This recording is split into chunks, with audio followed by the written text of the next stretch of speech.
Professor Wajackoyah, although I gave directions, I don't know what you wanted to tell the court.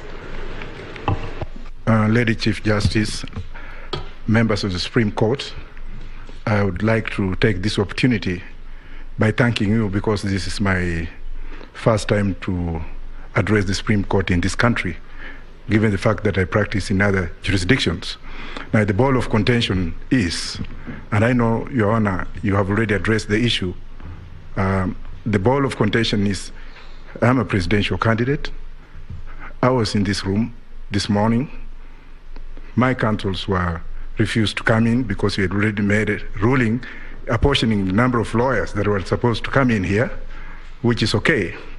But what I want to beg or to pray is that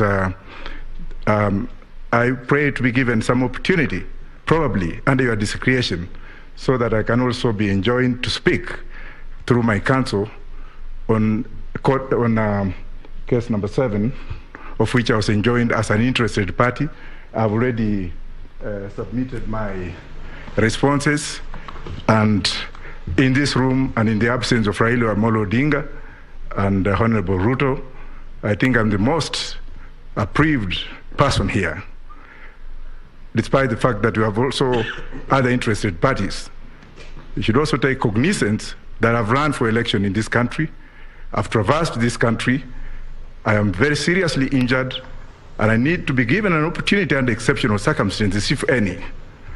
And finally, I would also like to thank those who are here, especially Gidu Muigai and James Orengo, for having successfully made me to be who I am today, and my alumni, of course, the Chief Justice, that please let's look beyond the mirror so that we can look at justice to be done. Even though people say or collude or speak of fairness, fairness starts with me in this room. Thank you again.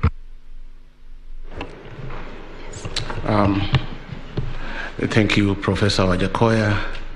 We indeed recognize the fact that you are one of the presidential candidates in these last elections. We also are aware that you are an advocate.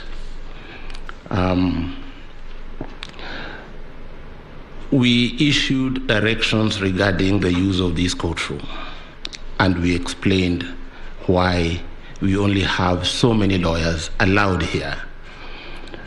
One is the space itself. Number 2 is the COVID protocols that require us to keep some social distancing. And number 3 is security. And so we have another room, High Court number 1. If you want to observe from there, that will be well and good. But in this room, we have counsel who are fully participating in these proceedings. So you can observe from the next door, and that's how it's going to go. You've had the last directions, we've given the further directions, that even those counsel who are here, who exceed the number that we gave this morning, will not be allowed in this room. Because we want to leave this room for the purpose for which we gather tomorrow. So we thank you, Professor Wajackoyah. Thank you.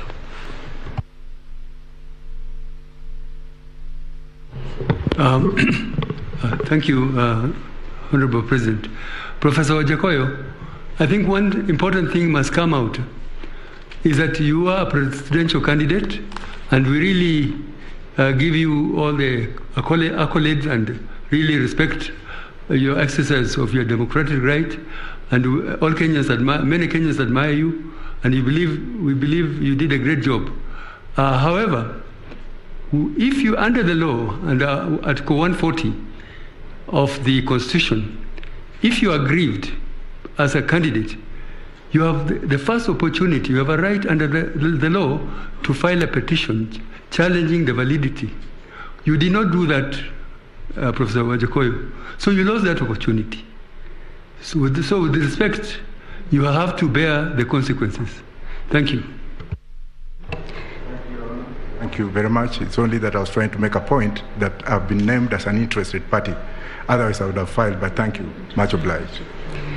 Thank you very much, my brother Justice Isouko and Justice Ibrahim, for clarifying and seeking the indulgence of Professor Wajackoyah, because we operate under the provisions of the Constitution and the rules of this court, which do not allow interested party. And indeed, if you could read the ruling we delivered this morning on an application made by your colleague, Honorable Mwaure, to be joined as an interested party, was declined. So with those, I will beg that the court will arise. We will assemble here tomorrow at 9. The petitioner will begin the arguments of the petition. We have a very long journey because the time is so strict and very short, remembering that we have to deliver a judgment on Monday. Therefore, we will continue to beg for your indulgence in the way we conduct these proceedings. Have a very, very blessed evening. We are returning to our chambers to work for tomorrow. Thank you. And I believe you are doing the same.